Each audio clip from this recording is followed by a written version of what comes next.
The vice president has had the full, not just the full, but the enthusiastic, delirious, delighted, unified, coherent, cohesive support of her party over the past week, something people weren't sure was going to happen. Man, the party really lined up behind her, a who's who of Democratic up-and-coming leaders, including Kentucky Governor Andy Beshear, Minnesota Governor Tim Walz. You name them in the party, they are behind Vice President Harris, and she has, in this past week, kicked her campaign into high gear in a stunningly short amount of time.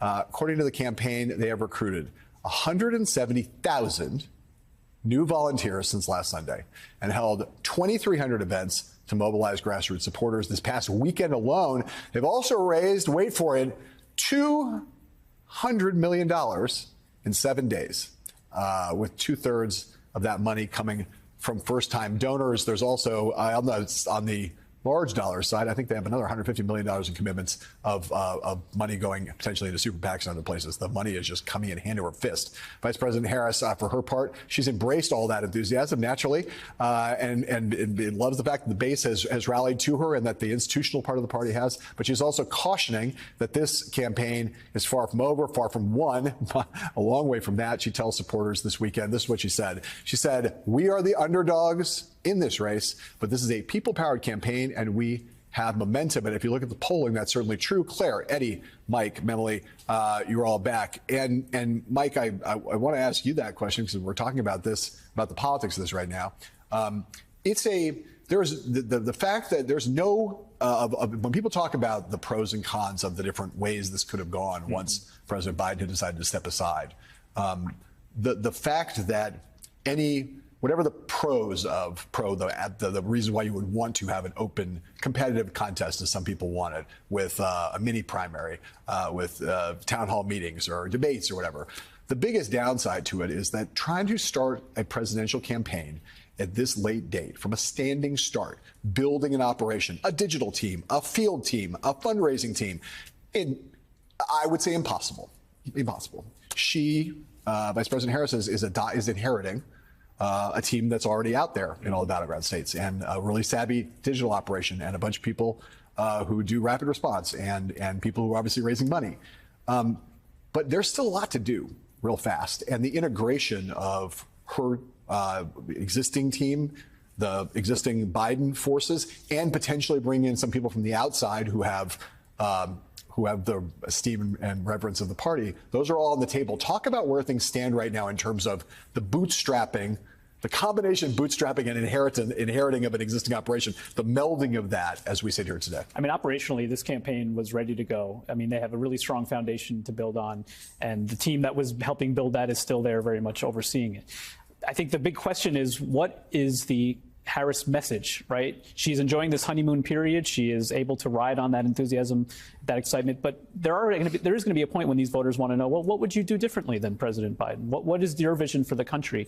And there's, I think, a good debate to be had about whether she does need to develop her own distinct political identity at this moment. Because one of the failings that people who are close to President Biden felt about his debate performances, all he needed to do on that debate stage was a noun, a verb, Dobbs, a noun, a verb, democracy, a noun, a verb, felon, right? And that would have been enough for those voters who were just starting to tune in to get you through to November.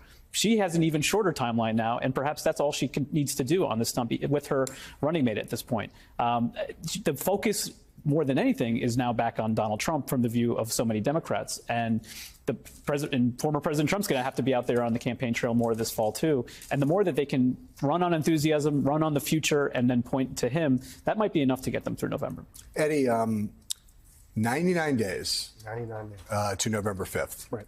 20 days until the Democratic convention starts. You are suddenly, unexpectedly, the nominee of your party. You have to pick a vice president. You have to figure out make new ads that are going to go on the air in the face of negative ads coming in from the other side. You have to figure out how to integrate these teams. You have to do a whole bunch of research on yourself that you haven't had really done. You've done some of it, but not in the way that a presidential campaign that's been ramping up for a year and a half would have done. What if you think about what they need to get done, Vice President Harris's operation between now and let's just focus on the convention. what's the high order bit? Like, what are you focused on? What's the thing that the big thing that you got to get right, or it could really cripple your campaign for what happens after the convention? Well, I don't want to presume that I'm a political operative. But you're a voter. But I am a voter. And I think the two things that have to happen, that must happen, right, is that she has to introduce herself to the country. This is who I am. These are my animating values and qualities. And she has to be clear about her message. And I think we have the beginnings of that. We're not going back. And what does that mean? We're not going to go back to what this guy's trying to do. And we're not going to go back to the old categories, the old divisions, those old divisions between left and right, the old divisions between liberal and conservative. What we're going to try to do is govern for everyday ordinary folk. We're going to address the conditions of workers, those folks whose noses are barely above water. We're going to try to deal with those kitchen table issues without the baggage of our previous politics. And I think if she leans into that, we are not going back, and begin to give voice to what a substantive notion of the public good is, right, John? I think a substantive notion of what the public good is by way of policy. Now we're opening up the door to a different kind of conversation. But maybe I'm sounding like an academic egghead in this moment, right? But I do think, what does it mean to give content to the idea that we're not going back? Right. Other than just simply, that guy is the past. You sound like an egghead, Eddie, but we love eggheads. And eggheads are us. I want to put up a little, here's a full screen New York Magazine cover. Let's put that up. Can we put that up? There it is. Welcome to Camelot. We've had a lot of discussion about this. We've got Charlie XCX. She's Brat. Mike Memley, he's Brat. Claire McCaskill, she's Brat. She's Brat too. We've never seen anything. People have made this comparison, Claire, a lot in the last week, which is, we haven't seen anything like this since Obama. She's out there in social media. She's all over TikTok. There is this buzz around her that you can't buy it, you can't learn it, you can't prepare for it, you catch it. It's organic, right? When you see all this as you sit there out there in Missouri, do you have any worries about the way that Hollywood and the glamour and the glitz that is kind of going to attach itself to her, that is obviously super important for unifying the party, for bringing money, all those things, but that in the battleground states, among 6 or 7% of the people who haven't decided yet who they want to vote for and are going to decide the election, that some of those things might not wear well over the next 100 days, even if they're absolutely incredibly exciting and positive for her in this moment? Yeah, I'm not so worried about that. A sprint really is to her benefit. We're the only country that puts people through the minefield, painful, we're going to tear the bark off your tree with negative attacks for, months and months on end. This sprint requires simplicity, and simplicity is her best friend. And I would push back a little bit on the honeymoon notion. Yes, there was this incredible release of pressure due to the painful mess our party was in, with a president that we all loved and respected, and a reality that became clear at the debate, and the sense of urgency about beating Trump. All of that, yes, the pressure was released and certainty has arrived, and everyone is excited about that. But she's also done a really good job. I think people have underestimated Kamala Harris. I think because of her presidential campaign, there was this notion that somehow she was not up to this job. She's up to it. She knows what she's doing. And I think she's going to pick a vice president that grounds this ticket in a way that takes some of that Hollywood glitz off of her candidacy. And she's going to speak in very plain terms, which is really important, about freedom and about the future, about joy and laughter and lightness and aspiration and opportunity, the kinds of things that this country is craving right now because of all the darkness that Donald Trump has brought on to the political scene. And by the way, they're going to come after her, John, with all these negative ads, which are so yesterday. And does anybody think that the swing voters are really going to be persuaded by ads coming from a guy that they know can't take a breath without lying? I just don't think a barrage of Willie Horton type swift boat-esque bull, is going to really slow her down as long as she does what Eddie says. She's got to get her bio out there. She's got to get people have a sense of how she's fought and overcome the odds and done well in America because of the values that we all care about. She's in a really good place. I would much rather be on her side of this equation than Donald Trump's. She's continuing this dash as the Democrats' presidential nominee with a new ad all about women's rights.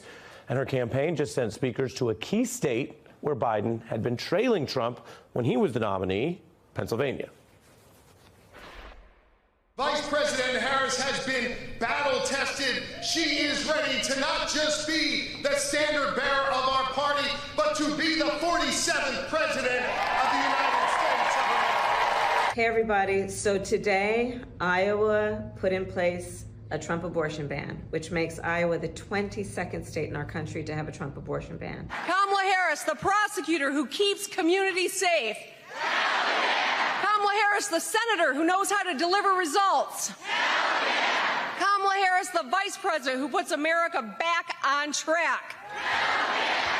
A couple governors there making the case in front of those Harris for President signs. This is some of the fastest campaign advance work in this cycle, but by necessity, just as Harris is about to pick her running mate. It could be as soon as within a week, according to reports that we have. That's a rush to complete this new ticket long before the convention lands.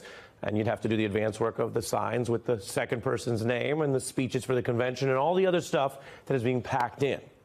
Harris has been at it for 8 days now, with about a dozen weeks until early voting starts, give or take, and 99 days till the election day itself. Her fast ascent has not, we should note, been greeted with any kind of rolling Democratic anxiety about the process that got us here over the last week or the potential alternatives. And I mention that because how quickly things changed. That was the kind of stuff that many D.C. pundits, including sort of center-left pundits, kept talking up during that month of debate about whether Biden was going to drop out and all those hypothetical musings about open conventions, or if the Dems handed it right to her, would there be a legitimacy issue? We're not seeing any of that, even if it was in the minds of the pundits who are, sorry, usually wrong. What are we seeing? Something closer to a kind of united glee, at least within the party. That's the theme of today's new cover of New York Magazine that I'm going to leave up here for you so you can drink it in, like so many pina coladas. It features basically every wing and symbol of the party celebrating and dancing, from Obama and Pelosi to Clooney and Beyonce. And Harris, as you see there, sits quite comfortably and victoriously atop a coconut, a reference to one of her funny viral hits that her fans have claimed as their own. And of course, and you see in the text across the coconut, a possible new moniker, I don't know if it'll stick, Camelot, with a K. That's a remix of the Democrats' favorite long-standing dynasty, Kennedy's Camelot, of course, the JFK era and the Kennedys beyond. Now, that magazine cover, they're having some fun with it, like many of Harris's fans, but the excitement is also serious for the home stretch of a high-stakes, expensive, and hard-fought campaign that we expect. Other accounts have noted how Harris led Democrats in basically a week to do something that had elided this party for many, many months. You watch the news, because if you don't, you wouldn't be hearing me. If you watch the news, I think you know what I'm talking about. I think you lived through it. This now is something that was not happening the last several months. This Democratic Party is united, excited, and back at work. Call it the Kamala Harris vibe shift, as one writer put it in the New York Times, noting the race that felt to many Democrats like a dispiriting slog toward an all but certain defeat suddenly feels lighter, hopeful. People are even feeling, is that joy? And the insiders and pundits who had very clearly diminished Harris during part of her tenure as VP, a role that can temporarily kind of shrink a lot of different political figures, well, that looks like a view, and everyone's entitled to have it. You can have any view you want here in America as long as we remain a civil society. But that view does look more bearish than at least the way the Democratic base is feeling about Harris, if not possibly the wider electorate. Because people are now taking in Kamala Harris as a somewhat familiar quantity whose stock appears to be rising, as clips new and old of her zing around the web with a kind of palpable excitement that this is now different than the current president. This is the voice of the Democratic Party trying to do something that, whatever its differences, a lot of people feel is still a very important goal. The voice of a party trying to stop Donald Trump one last time. Are you questioning people like a prosecutor or like a senator? Both. I am not going to be confined to Donald Trump's definition of who I or anybody else is. A crime against any one of us is a crime against all of us. This is not the first time in my life I've been called names. And it was predictable, sadly. Do you remember which reggae star you quoted in your announcement speech? Bob Marley. Why did you quote Get Up, Stand Up in that speech? Because it was all about saying we got to stand up for our rights. So many of us have so much more in common than what separates us. Harris's fluency with reggae inspiration, as the daughter of a Jamaican, seems to coexist with some of those more traditional credentials, a DA, an attorney general, and a fondness for, and I say this like I try to say so many things around here, respectfully, her fondness for a certain kind of California spiritual chic is playing more like an asset with a lot of young people and Democrats than the supposed gaffe that those quotes or laughs were treated as in the Beltway. Now, you can't measure these vibes or the inspiration I'm mentioning, but you can count $200 million raised here in a week, smashing records, 170,000 new volunteers. Again, we'll see whether they all show up, but if they do, that's a heck of a lot of people. And 3 million new followers on TikTok, where viral political messages reach farther than the television you're watching. It's true. I'm just going to say it's true, whether you like it or not. TikTok, one of the most visited domains worldwide, and its viewership of a big video can outstrip, say, the evening news by double and triple. So Musk and Trump may have what remains of Twitter. Harris has these more influential sites buzzing. As the New York Times put it, more liberals are making this viral Harris content, organic, homemade, faster than any top-down business or campaign can make out of a campaign headquarters. I invite you to think of these as the homemade yard signs of our time. Bless my soul, commanders on a roll, looking like a snack while taking down the Trump patrol. I think the apple's rotten right to the core from all the things we've done from all the apples. You can't tell by the way I use my walk. I'm a woman's man, no time to talk. Here we go!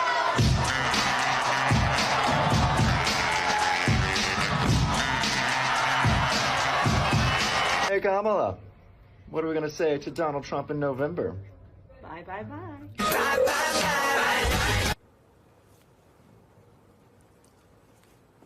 Now, is this just for kids? Is this just for liberals? Is this just for people who use TikTok? Maybe you don't. There are signs that it is not, that what starts in the kind of creative, super fast, viral energy of today, something that Obama also benefited from with slightly different apps and tactics, is spreading farther. I bring to you a Reagan speechwriter, Peggy Noonan, who now writes for the Wall Street Journal, which is a Murdoch publication that is generally, although not exclusively, but generally very pro-Trump. She sees this dichotomy too. This thing I told you about contrasting the Beltway to everyone else. Quote, among those who follow politics closely and are highly online for political content, views of Ms. Harris hardened long ago. Think of people who obsess over the Washington Post and New York Times online or watch a ton of news in the Beltway. But she continues, quote, but to those of relaxed engagement, especially the young, she will be a new figure. They'll be seeing her for the first time. They'll be open, she says, perhaps warning, to what they see. Now, whether you think Donald Trump should not return to the White House, or you really like the Biden-Harris administration, or you really like Kamala Harris, that's politics. Ms. Noonan is referring to something that can happen through politics, but not only of politics. And that is that we might open our eyes again and see the people and policies that are on the ballot this year. Whatever people think of Joe Biden and his record and his long period of public service, there was a lot of evidence that he had become something else to so many voters, something in the way of the clarity of this choice. And it would seem now, as we're still in this now second week, 8 days into this, that this is turning a little bit, that the entire focus here, and we're only in the summer, is now back to the real stakes of these choices, and people might really see them and not be obscured by what even Democrats, what even Pelosi and Jeffries and Schumer thought was no longer the perfect standard bearer in a high-stakes year. Some of the Democrats who seem so despondent are now delighted. Now, tonight we can report there are 99 days until the election. You might say Harris has 99 days, and a day of dyspeptic Democratic anxiety will not be one of those days left. But I said there's a lot going on at the surface level in terms of donors and campaign positions and campaign strategy and the way they're behaving in public. There's a lot that is weird about this campaign thus far. But there is one last thing in terms of the weirdness of this campaign that I think is actually quite serious. You probably heard this weekend that Donald Trump told an audience on Friday night that if they vote for him this November, if he's voted back into office this November, they will never have to vote again. He told an audience on Friday to, quote, get out and vote just this time. He said after this time, quote, you won't have to do it anymore. You won't have to vote anymore. He said, quote, in 4 years, you don't have to vote again. We'll have it fixed so good, and you're not going to have to vote. Now, this is not the first time Trump has told a campaign audience that they will never have to vote again once they vote him back in this time. And that is as alarming as it sounds for all the reasons that you immediately think it is, right? I mean, he's positing this like this is a happy thing. Oh, joy, never having the burden of voting again, right? The point of democracy is that we vote all the time, and we like it. That's how we decide what happens in our country. He's promising his followers that he'll end all of that. And it's exactly what you think it is. But let me also point out something more strange, which has been happening at the same time and it hasn't had as much attention. The day before Trump made those remarks on Friday he said, you're never going to have to vote again after you vote for me this one time. The day before that, on Thursday last week, he didn't say that people wouldn't have to vote anymore once he was elected this November. Now, the day before that, on Thursday, he told his supporters not that they're not going to have to vote again, but that they don't have to vote this time, that they don't need to vote for him this November. My instruction, we don't need the votes. I have so many votes. My instruction, we don't need the votes. I have so many votes. He said that on Thursday last week. And it turns out this is something, when you look, he says this all the time now. Watch. My instruction, we don't need the votes. I have so many votes. We don't need votes. I tell my people, I don't need any votes. We got all the votes we need. I don't need votes. We don't need votes. We got more votes than anybody's ever had. You don't have to vote. Don't worry about voting. The voting, we got plenty of votes. Don't worry about voting. Of all the weirdness around this campaign, this is a truly strange thing to tell people, right? Don't vote. I don't need your vote. I don't want your vote. I mean, all the surface level weirdness is, worth noting. Having a new position on literally anything you can think of as soon as any random rich guy tells you to, that's a weird thing. Picking the eccentric billionaire's intern for your running mate, even though you apparently had no idea who he was or what a disaster he is on television, all of this is weird. But telling voters, do not bother to vote for me, it doesn't matter if you do, I don't need your votes. That is a thing that should prick up your ears. Because what that means is that he doesn't think he needs to win the vote to win the election. He doesn't think he needs to win the election in order to take power. He thinks something other than votes is going to determine whether or not he gets back in the White House. At Rolling Stone today, they profile 70 different election officials who have been put into position in the swing states of Arizona, Georgia, Michigan, Nevada, North Carolina, and Pennsylvania, who are election denialists, committed election denialists, officials that have been put in place in all of those swing states to make sure that election results, no matter what they are, do not get certified in those states this year. Quote, at least 22 of these election officials have already refused or delayed certification processes in recent elections. According to Democratic election lawyer Mark Elias, quote, I think we are going to see mass refusals to certify the election in November. Quote, Republicans are counting on not just that they can disrupt the election in big counties, they're counting on the fact that if they don't certify in several small counties, you can't certify statewide results. 70 officials in place across just the swing states. For all the surface level weird behavior and language and strange choices and incoherence and odd donors in the Republican campaign, the serious core at the heart of it is that they are not planning on the vote being counted as normal. They are not counting on the election results being tallied as normal. They are not counting on the vote. And in fact, Trump is now repeatedly saying the vote will not matter. He doesn't even want your vote. The Republicans are counting on the election results not being certified, thereby creating chaos in Washington around the results.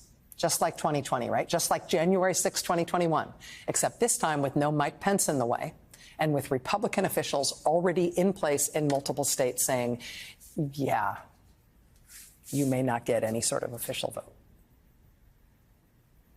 The weirdness of this campaign is astonishing 99 days out. The dislocation from real campaigning, though, the dislocation from actually asking people for their votes, that means something. It means they are not trying to win this thing in a normal way. So 99 days out, as Democrats stand up what, by all accounts, looks like a juggernaut traditional campaign under Kamala Harris, are they prepared for this level of weirdness after the votes are cast? Are they ready for what's coming? Democrats are now embracing some weird messaging when it comes to the Trump campaign, and we mean that literally. As Politico puts it, allies of Kamala Harris are shifting their characterization of the Republican presidential ticket from being a threat to democracy to just plain weird. Take a listen. Listen to the guy. He's talking about Hannibal Lecter and shocking sharks and just whatever crazy thing pops into his mind. That is weird behavior. And I don't think you call it anything else. I think Donald Trump, I know him, and he's probably sitting and watching the TV, and every day, it comes out, Vance has done something more extreme, more weird, more erratic. It's not just a weird style that he brings. It's that this leads to weird policies. You may have noticed Donald Trump has been resorting to some wild lies about my record. And some of what he and his running mate are saying, well, it's just plain weird. Joining me now, Theron Johnson, former Southern Regional Director for Obama's 2012 campaign and a Democratic strategist. Susan Del Percio is a Republican strategist and MSNBC political analyst. Okay, Theron, what's with the weird?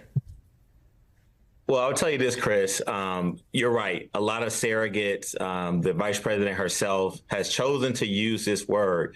And I think it's a good way to describe the former president. Now, one thing that I know for sure, there are probably 10 other words that they want to use that could describe the former president. But weird seems to have a sort of tone to it and it's sticking.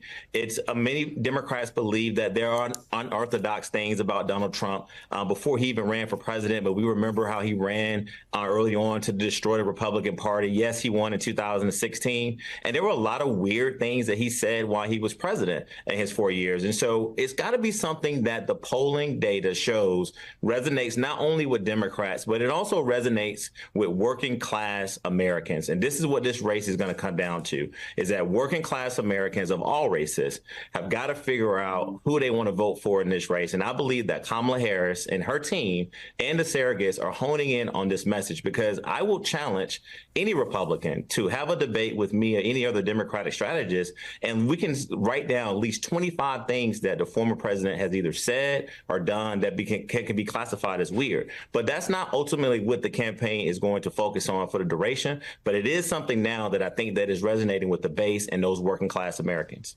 I think, Susan, that Theron used an interesting word, which is tone, right? Something we know that voters, particularly those middle voters, have talked about. They talked about it 4 years ago. They're talking about it now. Let's hear, conversely, some of the things Donald Trump has said. She was a bum 3 weeks ago. She was a bum. A failed vice president and a failed administration. So now we have a new candidate to defeat the most incompetent, unpopular, and far-left vice president in American history. She's a radical left lunatic. She has no clue. She has no clue. She's evil. Evil, lunatic, incompetent, bum, as opposed to weird. Does that speak to those voters who, frankly, are exhausted by the level of vitriol in politics today? Well, Donald Trump sounds plain old bonkers. I'm going to add that as one of the words we can use in addition to weird. And the problem for Donald Trump is the campaign may have adjusted to a Harris candidacy, but Donald Trump hasn't. He hasn't figured out what to say about her. He keeps trying these lines, and they're not going to work, Chris, because at this point, he's got to go for the middle. That's where the fight is. And he's not going to get, especially independent women in the suburbs, with that kind of language. I mean, you talked about this again, Theron, as, being part of the tone. I don't think it's necessarily a coincidence that many Democrats were using that same word at the same time. But honestly, what do you think it buys Democrats? What does it buy the campaign, and for how long?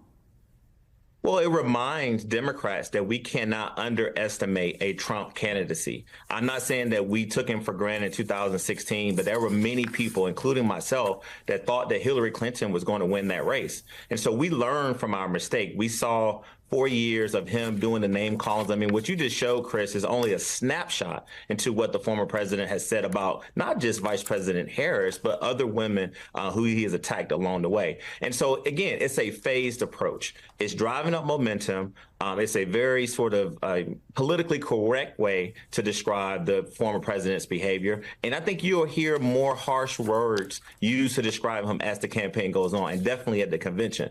But again, I go back to what my colleague just said. We know that the goal here is 270 electoral votes. Her choice for vice president by August 7th will play an added role into that. But ultimately, there's got to be data that shows how do you motivate the base, but more importantly, what are those moderate, independent voters, those working class Americans of all races want to hear about this man, and just compare the two. You can say a lot of things about Vice President Kamala Harris. Yes, they're going to talk about how she laughs, and they're going to talk about her being a woman. The sexism will be on Front Street going forward. But ultimately, I think that the American people is looking forward to the future. And who's the best person to continue what Joe Biden has done for this country and make it even better going forward? Yeah, one of the interesting things, I think, in this campaign is how memes that people on the right used, they thought, to attack Harris actually have been sort of adopted, especially by a lot of younger voters, which we know they can be unpredictable, right? So she seems to be changing her social media narrative. Let me play for you a TikTok that just went out. Hey, Kamala, what are we going to say to Donald Trump in November? Bye, bye, bye. Melissa Ryan, who has worked in digital strategy for progressive campaigns for Democrats, told NBC, "This is a reversal of what I saw in 2016 when it felt like Trump had just taken over the internet. In 2024, who wins the internet? How important is it?" Well, who wins it in a positive way is Vice President Harris. She's going to keep out there with her message. And it should stand out that she's nearly 20 years his junior. So when we talk about the future, younger people, seeing Donald Trump on TikTok just really doesn't work. So, but also, that. there in some of these, I think there's a question of who's having fun. And it seems like people are looking for fun. Energy and going forward have something to bring. And just to follow up on what Theron said, Harris gets to introduce her vice president by August 7th. That's going to be a lot of media and a lot of press. Then she rolls into a convention on August 19th, and that's going to dominate. And just a month later, Chris, people start voting. So this is going to be really difficult for Donald Trump to break through. The overriding message that we've heard by some of the vice president's allies has been just that Trump and Vance are just plain weird. Victoria, is this kind of a line of attack that could work? It's a line of attack that can have some inroads with the folks right outside of the edges of the base of the Trump support, right? So the ones who love Trump, they're going to be with him, no matter who his vice presidential pick was. But then there's that chunk of people, I don't think it's necessarily big, but that is pushing themselves to once again, for the third time, hold their nose and vote for Trump. And the likelihood of them being able to, again, for the third time, hold their nose again is really going to be affected by these random comments, by that comment of the clip that you just played earlier about you won't have to vote in another 4 more years, which personally, to me, I'm a little bit more of a nervous Nelly than Mark. It makes me nervous, and especially being a student of Latin America, is I think about Venezuela, who just had elections. Venezuela was the paragon of democracy, not just in Latin America, but globally, and look where it is now. So I think they say really weird things, but then with an undertone of this is a worldview that a lot of these folks share. It's interesting. And Mark, I want to go back to what you're talking about the pick of J.D. Vance as Trump's, partner on this electoral process. The Wall Street Journal editorial board wrote, quote, an old political saw is that the best VP choice is one who gets applause upon announcement and then is never heard from again. You can tell that doesn't apply to Vance since Trump is being asked if he still believes he made the right choice. So, Mark, how much of a problem is this for the Trump campaign, you think? That's a great point. And when you've lost the Wall Street Journal as a Republican, that's problematic. The point that they're making there is a good one, which is that he has been not only neutral or not even positive, but he's been a distraction and a negative one at that. The thing that is driving Donald Trump crazy right now, the thing that he hates more than anything is not to be the center of attention, right? And Harris, no matter what your ideology or politics are, has absolutely captivated like every single news cycle since she was effectively nominated. And that's, by the way, likely going to keep happening right up until and through the convention. So she will, in effect, have dominated the headlines for a month, with the exception of the headlines that J.D. Vance has been getting, and those have been across the board all negative. So Donald Trump's getting a double-barrel dose of stuff he can't stand, which is bad press for him and good press for Harris. And Victoria, meanwhile, Vice President Harris's campaign manager was asked about what her policies on the border would look like. Here's what she had to say. I think at this point, the policies that are, having a real impact on ensuring that we have security and order at our border are policies that will continue. Do you think, Victoria, the Harris campaign needs to have a specific answer on what Harris policy is at the border, the humanitarian crisis that we have been living through for years now? So, immigration policy is something that you don't want to get into the weeds about. I mean, really here, it's about solving a problem that has been broken for over 30 years. And I think that she needs to be very clear and very resonant on that. How that is achieved is something that she can address, once after getting into the White House, because it's something that she can't do single-handedly, or any executive can do single-handedly. So I think laying out a firm and clear line and kicking back that notion that she was or is soft on the border is very, very important. And then the devil's in the details and can be hashed out later. So I think for a general audience is draw that line in the sand. Yeah, Victoria, but then again, the fact that she was early on tasked by President Biden to be behind a study of what the root causes of migration are, and do you get it? I certainly get a sense that that hasn't been something that she nor the president have been very forthcoming about. What is it that we have learned about the root causes of migration, and how can that lesson be instituted? I mean, immigration from time immemorial is push and pull. What's happening in the home country? So I think that is 50% of the equation. And I think you mentioned that, she references that. But given the optics of immigration today and given the humanitarian crisis that we're seeing at the border, I think you have to lead a little bit heavier with understanding the border and the needs of folks as they're looking at our southern border, while saying, but we need to look beyond the short term and the causes leading to that. And I think that's something where the policy wonks like me really dig into, but also understanding what day-to-day Americans are seeing on their TV screen. Victoria DeFrancesco Soto and Mark McKinnon, great seeing you both. I thank you both for your time.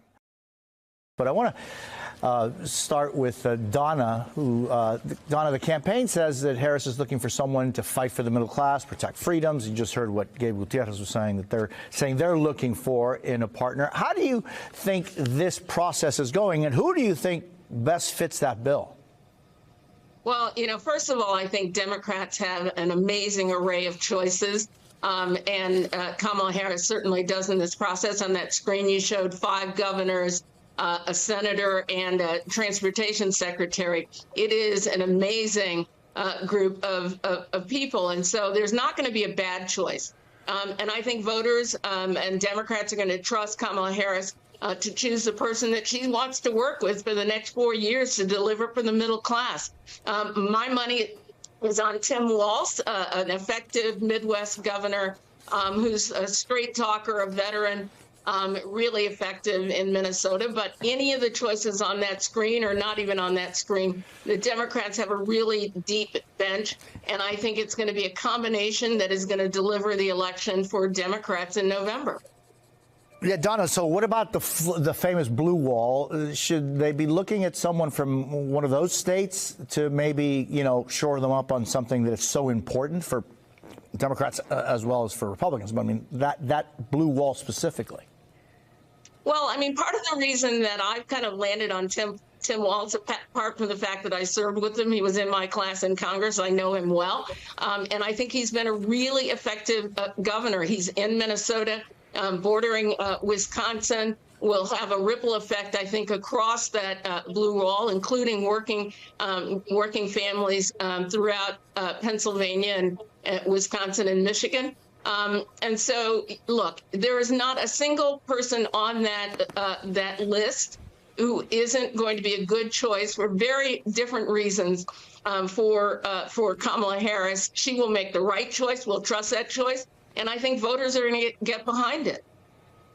Yeah, I mean, Brendan, Republicans in Pennsylvania are worried about Shapiro getting picked. They think it could spell trouble for the GOP. Why do you think that is?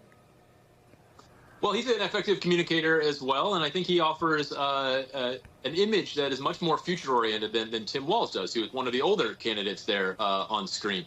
And Pennsylvania is, of all of the blue wall states, that is the most critical. If Kamala Harris loses Pennsylvania, her chances of becoming president are very low. And so that is a critical state. And yeah, people who are the best communicators, I think that's really important. But you also want to be able to demonstrate that you are a serious governing duo. And I think that's a particular, you always want someone who could govern, but I think that is particularly important right now, given the choice of J.D. Vance. That just, by contrast, appears to be a very unserious slate on the Republican side. J.D. Vance, I think, has disappointed a lot of people in the way that he has come out. And if Kamala Harris can choose someone that demonstrates that they have a serious, governing, focused ticket, I think that would be a really good contrast for the Democrats. Yeah, I mean, Jonathan, speaking of J.D. Vance, he was questioned again about his 2021 comments that Democratic leaders, including Harris, are childless cat ladies who don't have a direct stake in the country and shouldn't be leading it. Here's what he said on Fox. Do you agree that there are people who very much love this country and are invested in its future, but they also happen to be childless? Oh, of course I believe that, Trey. And if you look at the full context of what I said, it's very clear the Democrats have tried to take this thing out of context and blow it out of proportion. Of course, for a whole host of reasons, it's not going to work out for some people. We should pray for those people and, of course, have sympathy for them. I still think that means we should be pro-family, generally speaking, as a party. And I think that our country has become particularly hard for parents, especially under the policies of Kamala Harris. Jonathan, is this something that could blow over, or is this going to just continue having an impact and maybe a long-term impact? Well, I think it has a long-term impact for a couple of reasons, Jose. Number one, when you listen to that clip, he's not allowing at all for the possibility that women might choose not to get pregnant in the first place and that it's their freedom to do so. This is a guy who talks about liberty, talks about freedom, talks about big government staying out of people's lives. And here he is saying basically the big government should be in women's lives to the point that the government is, if not forcing them to become pregnant, to at least encourage them. One of the other comments that he had made was that people who don't have children should pay higher taxes than people who have children. And honestly, they already do. So I'm not sure whether that's something that's disingenuous on his part or something that is ignorant on his part as a United States Senator to not know about things like dependent tax credits, about child tax credits, about FSAs, and all the various ways in which the federal government already gives advantage to people with children. But beyond, and I guess thirdly, what I would just say is, talking insensitively about Americans is probably not a good way to attract them to vote for your ticket. I think that's a very kind of important statement. Donna, how big of an issue do you think this is for Trump at this point?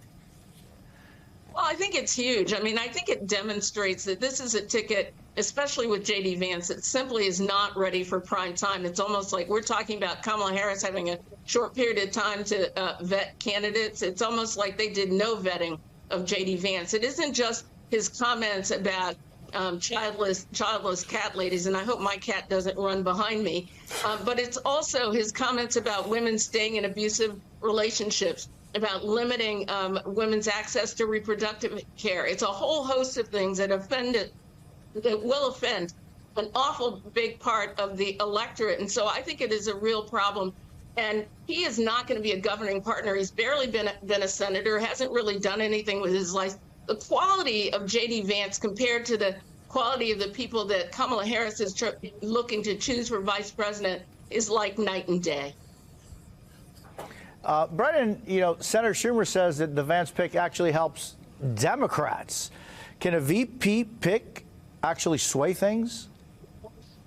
Yeah, I don't think a VP pick really wins you anything, but it can certainly hurt you, and we're certainly seeing that already. Look, nobody likes a scold, and that is what J.D. Vance has demonstrated that he is. And I think what people are offended by is a 39-year-old man telling everybody how to live their lives. I mean, look, there are a lot of people who are effective communicators for pro-family values, but as Jonathan said, you don't do that by attacking other people. So I think he absolutely is a vulnerability that will help Democrats in a way that is just unforced error. Mike Pence, for all the stuff that he put up with, never put really Donald Trump in any real difficult position. To great pains, he did whatever really Donald Trump did and stayed in the background. And the fact that you have your VP sticking out is not helpful. Usually, I worked for Paul Ryan when he was a VP.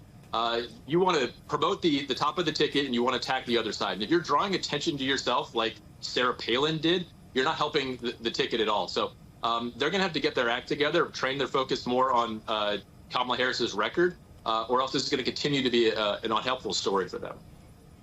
I mean, Jonathan, is that something that the Trump campaign can actually do? How are they going to be handling this going forward? I mean, this is the first time I can remember that Donald Trump has not been able to drive news cycles. Number one, obviously the Democratic chaos for a few weeks was driving news cycles, and now Kamala Harris's transition into candidate status, all the money she's getting, all the support that she's gotten from a now unified Democratic Party is dominating news cycles. And on the Republican side, it's J.D. Vance. And to Brendan's point, if you were the vice presidential candidate and you're sucking oxygen away from the presidential candidate, and who thought that that would happen to Donald Trump at any point, you are hurting your ticket. So it'll be interesting to see how the Trump team adjusts to this sort of new reality and what they do to put the candidate out front first and try to get rid of these negative storylines on Vance. But, for the time being, Vance is doing damage.